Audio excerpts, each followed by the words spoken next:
And a good day to you, Explorer Nation. John Lynskey here with another edition of Looking Back with Lynskey. This is season 4, episode 2. But this one we're not really looking back so much as we're looking ahead because our special guest today is by far the youngest person ever to appear on Looking Back from the class of 2016. I mean, that's just reach back and touch it. He is our junior guidance counselor. He is the head coach of both cross country and track from a true Columbus family. Welcome to the show, the incomparable Danny Areces. Danny, thank you for being here, bro. Thank you, Lynskey, man. It's a huge pleasure being a part of this. I know I first saw your first couple seasons, and I was like, man, this is pretty cool. Never I thought I was going to be asked to be on this. So, man, it's a pleasure just being here. I appreciate it. Well, Dan, honestly, never that I can remember in the history of Columbus High School has someone your age been a head coach of 2 sports. So, that's quite an accomplishment. It's come quickly. So before we look back a little bit, tell us, how is cross country going to be this year? What are your thoughts? Yeah, so we have a pretty young program. 2 years ago, we won our another state title. Last year, we graduated basically our whole group that won that title. Last year, we had a young group that came in fourth, and we basically brought everybody back. So we do have the experience, I'd say. We're still very young, but I believe we're ranked second right now in the state. But just with consistent and hard effort, and the boys buying in the program like they are, there's no reason why we don't contend for that first place finish of the state championship this year. I think some people say, well, he's really too young to be a head coach. The other side of that coin is, however, you're still young enough and you just finished competing yourself at FIU not that long ago that you have instant credibility because you're not asking your guys to do anything that you haven't done and probably could still do yourself. So that has to resonate a little bit, don't you think? No, I agree. I think that's part of my boys buying into the program, right? Because I guess any coach can just say like, "Hey, go do this today," but when I'm able to run it with the athletes and participate in it, or have done it myself in the past, I think they're like, "All right, like Coach had success doing this. He's Yeah. had success with other previous runners. Like, yeah, why not us? Why can't this work for us now?" So I think being so young is nice. It's cool. I get to relate well with them, and I still have a very I've been saying like a sponge mentality, right? So I have so much to learn, and yes, there has been success, but I think there's much more to come in the future. That's a great point, Dan, and it shows some coaching maturity. It's what's the old saying? It's what you learn after you know it all that matters, and the fact that you recognize that is very important. But before we continue there, let's go back because you truly do come from a lineage of Columbus guys. I had the pleasure of going to school with your old man. It's scary how long I've known your dad. Your uncle went to school with my brother. Your brother graduated the year before you, so this is a true Columbus thing here. So a question, your dad played basketball in high school. How did you and your brother get into running? How did that all start? Yeah, so I know my dad played some ball back in the day for sure, and he definitely had us playing basketball through middle school and since we were young up to almost high school. Um, but yeah, funny enough, when I started running just because I played a lot of basketball my seventh, eighth grade year, and I played a lot of baseball. I couldn't pitch through a whole game. Running up and down the court was a struggle for me. I can tell you that Okay. in basketball. Okay. And it was more of a form of just getting in shape. No To kidding. yeah, I was not the skinny flaquito that I am now. I think but yeah, I just started running, and I took it as something fun with my friends to do. Like I didn't have any pressure involved. Like I'd go to races, I would just be running next to my best friend in middle school. I'm like, oh, this is pretty cool. We're running together, and we were running together, and it was like, wow, this is a cool thing. And like success happened, but I did not want to run in high school. That was not an idea for me. I wanted to play baseball, try for the basketball team, play basketball. But I owe a great thank you to George Flatus. He was a big factor in me, starting my whole running career in high school, just because he would show up to almost every practice I had during web ball in the summer and to my games and just ask me every day, hey, come to practice today. Hey, come to practice today. And after maybe like a month of that, my dad was like, hey, man, just go. Like, your brother will go with you. And my brother had some previous experience. He ran track his freshman year. Was very underlooked. I don't think they knew who he was really. I think they Okay. tried making him a sprinter, but he definitely was not a sprinter. And then the following year, we kind of just started running the summer together and kind of just took it from there.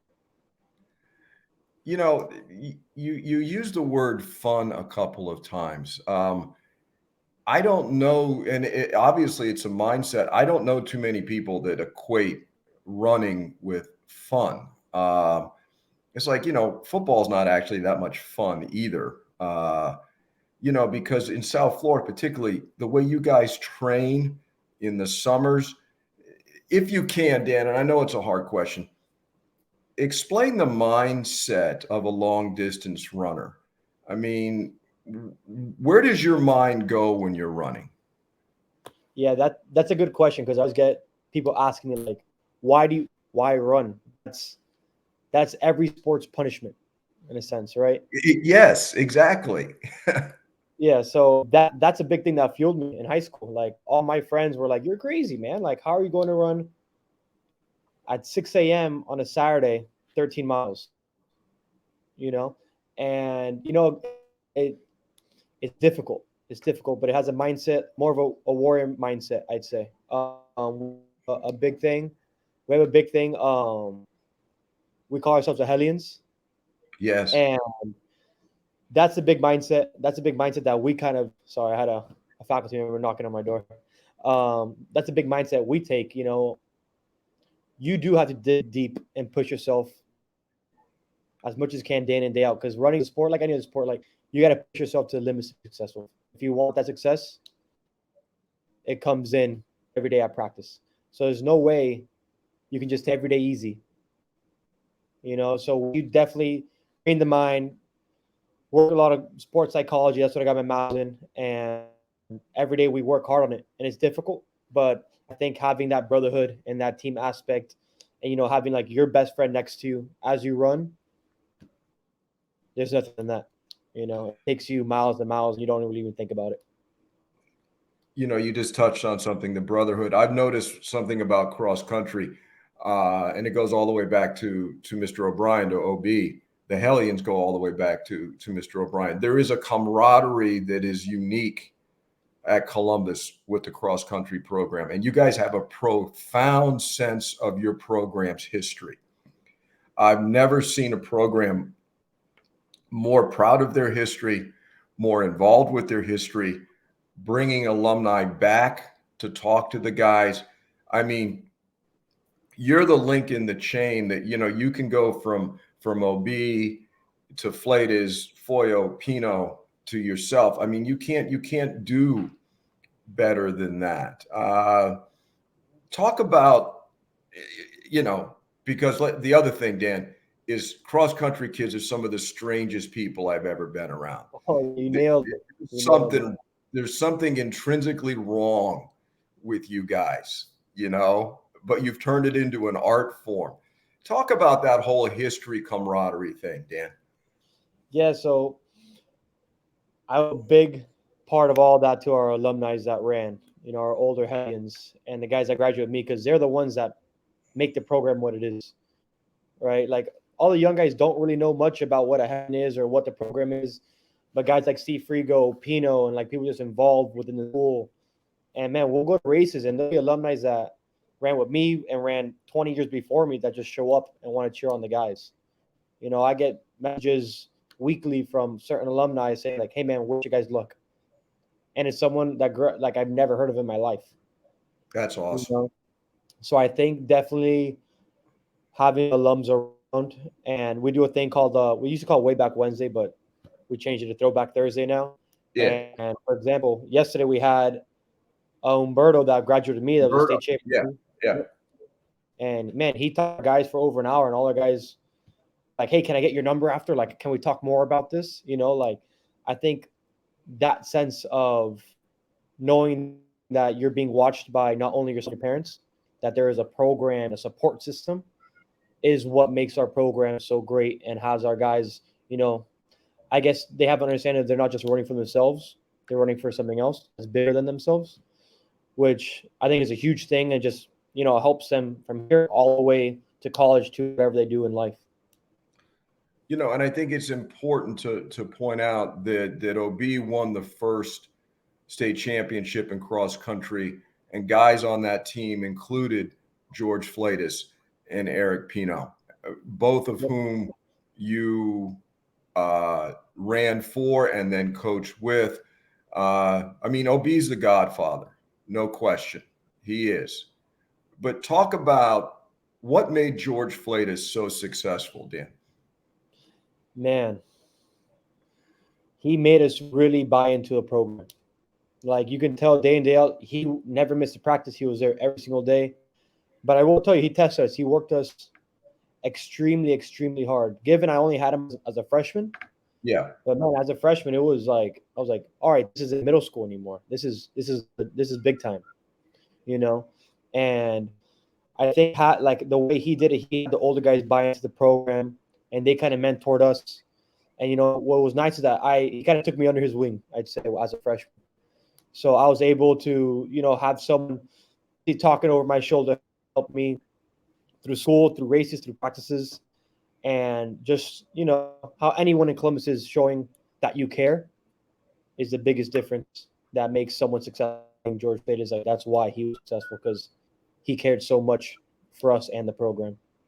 Yeah. And then, Coach Flatus left and Coach Foyo stepped in. And, let's face it, Coach Foyo was a football guy and a track guy, but he coached cross country to fill a need.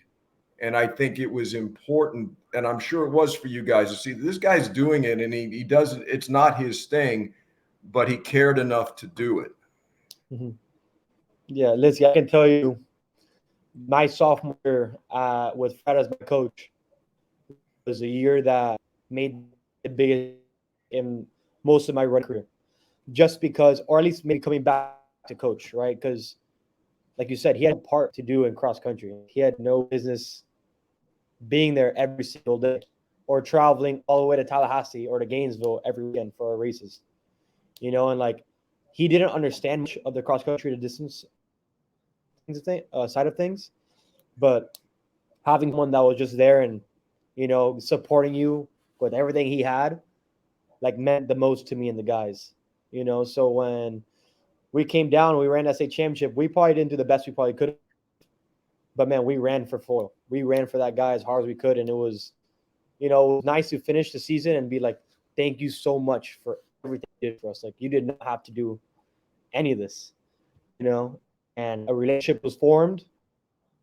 He was also the track coach, so I just took our relationship to another standard, and ended up coaching with him later on. Yes, and we'll delve into that some more. And then your last 2 years, you ran for Eric Pino, who was a true hellion and understood the history of the program and everything else. We all have mentors, as teachers, coaches, whatever. Tell us about Eric Pino, the coach. Man, I can talk about Pino probably for hours. I'd say he is a big reason why I'm sitting here today. He made me really fall in love with the sport.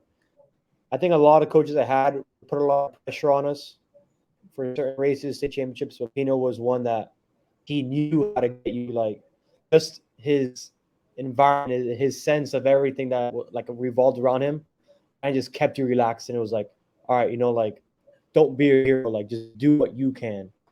Right? Okay. And he made me for sure what I am today. He made me responsible. There's a lot of things I did in high school that, high school kids do that I shouldn't be doing. And he was my mentor that kind of guided me through all of high school and even in college. And even now, I still call him every day, like that. Hey, my paycheck, I don't know about this. Like, can you sit with me? And I'll go and sit with him. I want to move out soon. And he's like, oh, come to my house tonight. Let's talk. So he's been my mentor and still my mentor. He is the greatest person I've met through Columbus by far.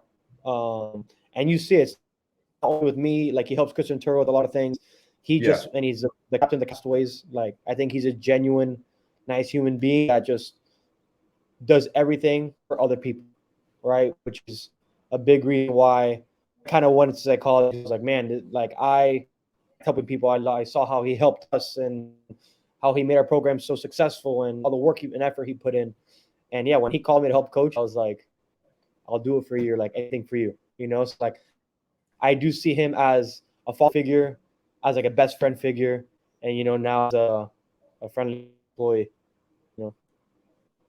That's great, Dan. You also ran track and cross country is cross country. You guys all do the same thing. Then the distance team becomes part of the track program. And track's as eclectic a sport as there is. You've got sprinters, you got jumpers, you got pole vaulters, you got hurdlers, you got the fat guys, and you got the distance team. And it all somehow comes together. What did you enjoy about track as opposed to cross country? What was enjoyable about being on a track team?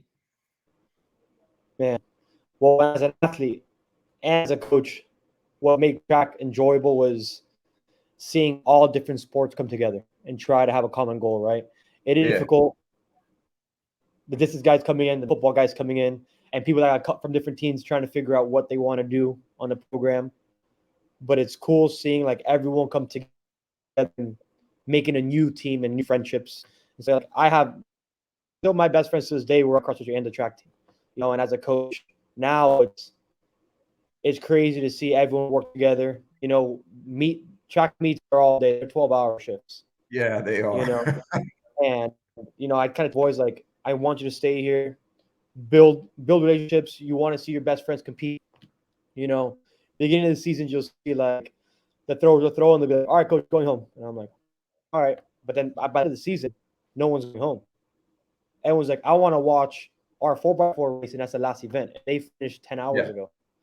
Yeah. So building these boys to have friendships and not only think for themselves is a really cool thing with track. Track makes a big difference in that aspect. Cross country is, how it is completely different. But seeing the boys come together to create a common goal and win a state championship is a pretty cool thing going on. Yeah, that was a great answer, Dan. So you ran very successfully at FIU and you majored in sports psychology. All of us that work at Columbus had a moment when we knew we wanted to do that. For me, it came very, very, very young because of Carter Burris. When did if you remember, when did it strike you that it was like, hey, maybe, just maybe, I should work there? Did you have a moment, or was it a gradual thing, or what? Well, coaching, it was for sure, Pino, but like as a counseling position, yeah, I never thought I was going to be working here. I'll tell you that. Okay. There was a couple of times, like when I was in school talking to my counselors, I was like, I enjoyed it. There's times I didn't enjoy it. And I knew like as a coach, and we went through a lot. We went through a couple athletes that passed away and things like that. And I saw how my athletes would come to me and I was like, in a sense, counseling them, getting through certain things. And I was like, man, like if I can make an impact with my boys, imagine the impact I can make for a whole sophomore class or junior class. So like just throughout the years coaching and like being able to talk to my boys and like helping them on their mental side of athletics, inside or outside of the sport, was a decision. Like I was like, man, like this is what I want to do at Columbus, so whenever that opportunity arises, like I can't make a mistake. Like I'm taking that opportunity. And being here now, man, John, I'm telling you, I'm the happiest person of all my friends. I can tell you that. And it's cool seeing how supportive all my friend groups that I graduated with. Like if I get posted on Instagram or get posted on something or coach of the year, they're like, man, I get at least 100 guys that graduated reach out to me, so it's cool that I'm making a difference. And at the same time, I have a support system that guys are appreciating like kind of me giving back to what like the greatness that we were given here. And I remember when you wanted to be at Columbus, and we didn't have anything, and you know, Mr. Pugh did an amazing job. We're like, yeah, this is a guy. We need this guy. We knew it. I mean, I talked to your old man about it, and I was like, yeah, he belongs here. And it was just a matter of finding a way to get you in. And you were very patient. Patience is a virtue, and all good things come to those who wait. Uh, and you really wanted to be there because it wasn't necessary. It's a numbers game, Yeah. and it finally worked out. I mean, you were a sub, and then you became a guidance counselor where we put you in basically a closet, but it got your feet on the ground. It got you in the door, and you made the most of it. I remember you sitting, talking to kids in the courtyard, Yeah. by any means necessary. And, how rewarding. I mean, we could talk about the sports aspect all day, but how rewarding is the guidance counselor work that you do? Man, I think it's even even more rewarding than a coach, just because my biggest thing as a coach when I came in or even now is getting my guys to just mature and get into college, right? And sure, I have so many athletes, but now I have probably like 250 students Yeah. I worry about now. And now there's 250 students extra that I can help mature them, guide them in the right direction, and kind of get them into the college they want to get the experience, that we all have, that we're looking to have, But it is amazing. I tell you, I walk through the hallway and seeing familiar faces and having the students go to me like, "Hey, sir, what's up?" Like, give me a fist bump. Like, man, I'm telling you, it makes a huge difference. It makes me realize like that I'm making a difference in these boys' lives, right? Because if I wasn't doing my job correctly or anything like that, like these boys would just walk right by me, not even know who I am. But it's cool Or that I know yeah. probably all these boys by their first name, last name. I know a lot of things about them personally. They know things about me personally. So like, there is a relationship that I have with these boys, which is a very cool thing. And I'm just happy to be here and seeing these boys. Like when I schedule meetings, they're like, "Yes, come on!" Like they're excited to walk into my office and have meetings with me. So, it's a great time being able to meet with any of these boys, and just counseling them is just a cherry on top. Yeah, it's better than having them throw rocks at you, isn't it? You know? Yeah, Yeah. definitely that. I would not prefer that. Yeah. Yeah. You touched on something a moment ago it's a difficult thing. But yes, cross country did lose two wonderful young men over the last few years. Without, you know, getting too deeply into how horrible these things were, talk about the positive aspects of Sebastian and DQ. Yeah, I think running is a sport. You need something to fuel you, right? Like there's no way you can just run a whole season just for fun and do it because I don't know, you want to get in shape, right? So the past couple years with Sebastian and DQ passing away, they passed away separately, a couple years different, but that was our fuel for success, right? I ran with Sebastian, and once I was in college, he passed away. So like that fueled me to run my whole entire collegiate career for him, right? And then once I came back to coach, DQ was dealing a lot with his cystic fibrosis, and we kind of made him with us. So it was very cool traveling with him, And they were both soldiers. Like I'll tell you, like Yeah. I can never imagine putting myself in their shoes, and like that's what I'll tell my boys. You guys are running for people that can't, and that's a big thing that like helps our program grow in the long run of things. But I can tell you about DQ. There was one trip, Pino was like, "Hey man, you're taking the boys to Gainesville." And I'm like, "All right." And he goes, "It's up to you if you want to take Coach DQ. Like it's up to you." I call his parents and they're like, "Heck, take him, take him." I take him. We're in the same hotel room, or he's in another hotel room, but I'm talking to him like race strategies because he's my coach. We're coaching Yeah. together. We're Yeah. trying to Yeah. work this out, And he's like, "Oh, can you help me put this vest on?" And I'm like, a vest? What are you talking about? And he goes, "No, like every night I need like to wear this vest that like it pumps his lungs to like just filter everything out, I guess." And I was like, "Okay." Lynskey, I'm not joking. I pick up this vest and I'm like, that one of the like I don't know how heavy this thing was, and I boom put it on him, and he just keeps talking to me, and it's just boom boom boom boom boom. And I was like, "You do this every day?" He goes, "Yep, every day in the morning, during school, after school, at night." And I'm like, "Can I try it?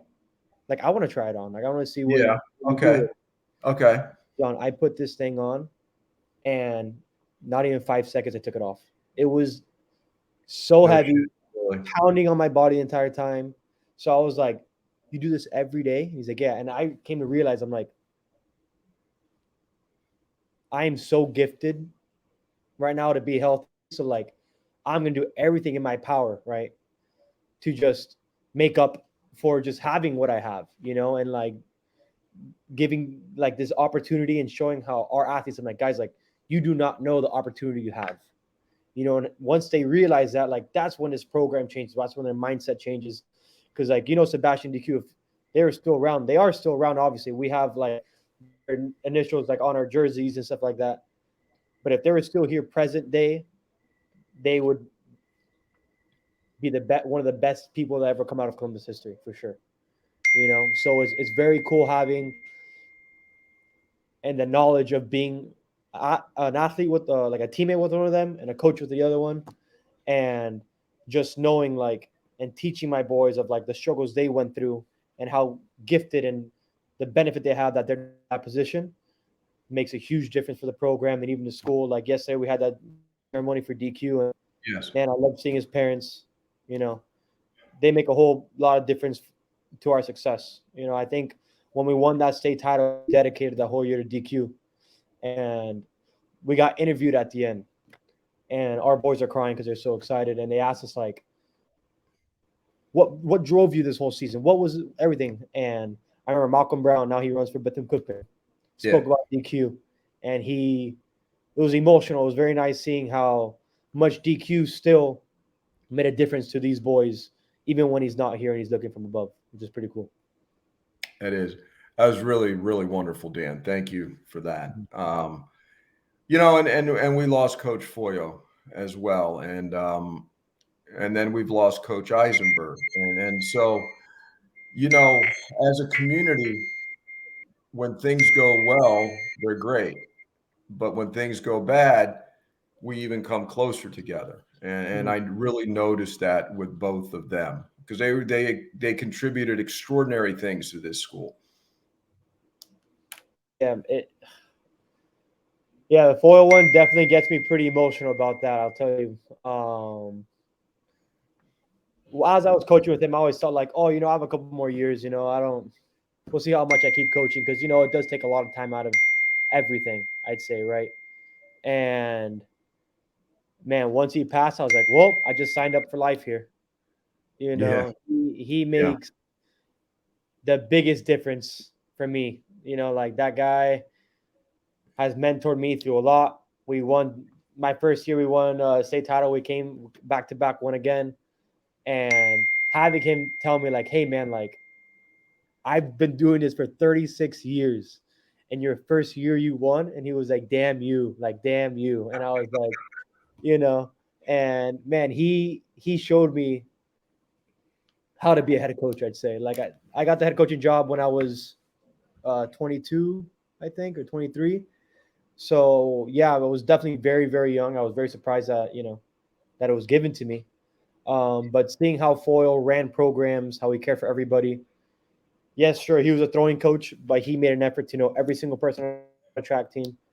He went to every single practice, every event. He'd wake up early in the morning, drive all the way down south, pick up all the boys to come back to practice, yeah, drop them off after, and like seeing how much he cared for us and being a part of like being one of his athletes and then being on his coaching staff, man, we grew a lot and we became pretty close friends. It was really nice being under his wing for a while.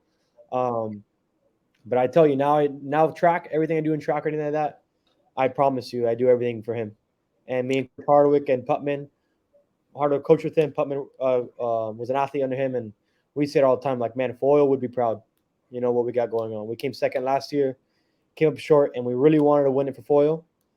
But, we had to understand that if Foyle was there, he would have been proud how far we came and how hard we worked. And, he also taught me in summer school. He's another reason why I started running, and he was a great human being. And I dedicate my whole career here definitely to him. He was definitely one of my biggest and greatest mentors I've ever had. I think it's very important what you just said. You kept the Foyle legacy alive by your assistance. I mean, Jimmy Hartwick is as good as it gets. He was coaching 40 years ago when Foyle and I first started coaching. And Michael Putman's the best weight man in the history of Columbus High School. So you not only have very capable assistants, they also help keep the tradition alive. Yep. Yeah. So, like, having the coaching staff I have right now, man, we're gifted. I'll tell you that. We're very, very gifted, and it's a great thing we got going on. I think with Putman and Hardwick, everyone's just all in on this. And, man, I think we're the best coaching staff in the state. I think the boys see how well we run and how well we pick each other's brains and how much we care for the program. And that's another thing that I think Ford will be very proud of. Like, we've had difficulties in the past with certain coaches not mixing well together. And I wouldn't say it's on me that we have the coaching staff we have and things like that. I think a big chunk is because of Foyle. Like Putman tells me all the time, like, man, I wouldn't be where I'm at or the success I had without Foyle. And he's like, I'll coach for a couple years just, in his honor and his memory, because he did everything for us. And even Putman had the idea. We made shirts said "Fly High Foyle" on the back. We had their event for the distance team or throws or sprints. And, man, it's a beautiful thing that how our staff comes together and how we work together. And it's really all the way Foyle ran his programs.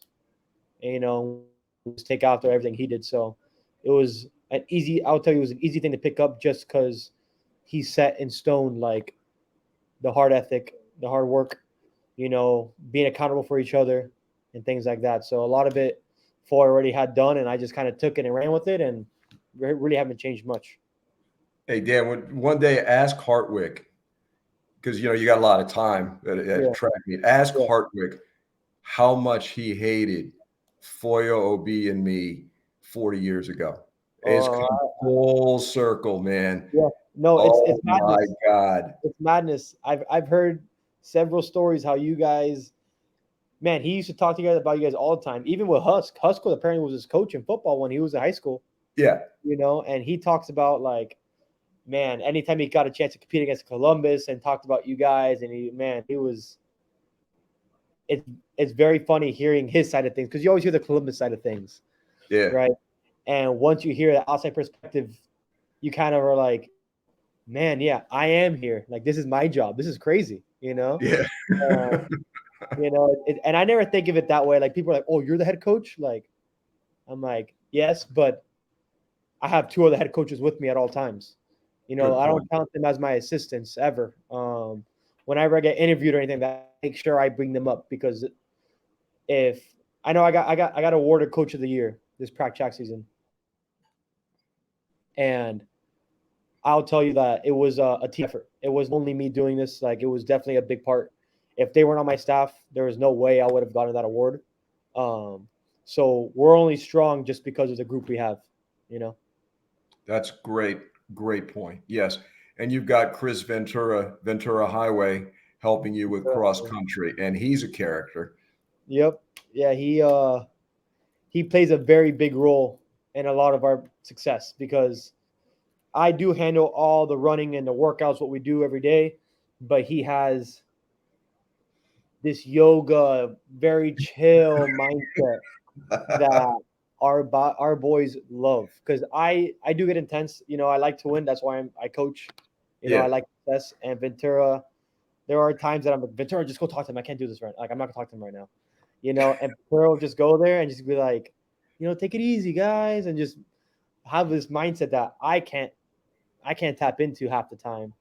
And he handles all our yoga, all our strength work, we do a lot of mindfulness stuff that I open up with and he expands on, and like just having his presence around and having another Hellion makes a huge difference, you know. And he's part of the art program, so let's like we had a King of the Hill, a race we hosted the other day, and he made these super cool art structures, made these medals for all of them. I loved them, but you could tell other teams were like, "What is the this?" Like, hell is that? yeah, Yeah. like, what do we do with this? You know, but it shows how passionate and how much he cares about the sport, and just having him around, it makes everything a whole lot easier. I can tell you that. Yeah, it's a great dynamic. It's a yin and yang. He's the ice to your fire, and Yep. it works. You It, know it, it works more than a lot of people think. I can tell you that. Like in that. practices, like we work well together because we know what's happening. But behind the scenes, like before races, I'm like, "This is what we need. This is what we gotta do. This is what I need." And he's like, "Hey man, whatever happens, happens." You know. And I'm like, "Oh, stop with that." Like, no, you know. But he makes a big difference on keeping my head on my shoulders. You know, when we go to races and stuff like that. And he definitely has a good mindset and a healthy mindset that keeps our team going. And you know, he has a lot of success because of that reason. You know. What kind of? I mean, you are a young man. Where do you see yourself improving? Where do you see yourself getting? What do you see yourself getting better at? You've had great success, you know, and the last thing you want to do is rest on your laurels. Mhm. So, what do you think you still need to work on? You want to improve, etc. Yeah, I think I'm not perfect in any aspect. I don't think anybody is.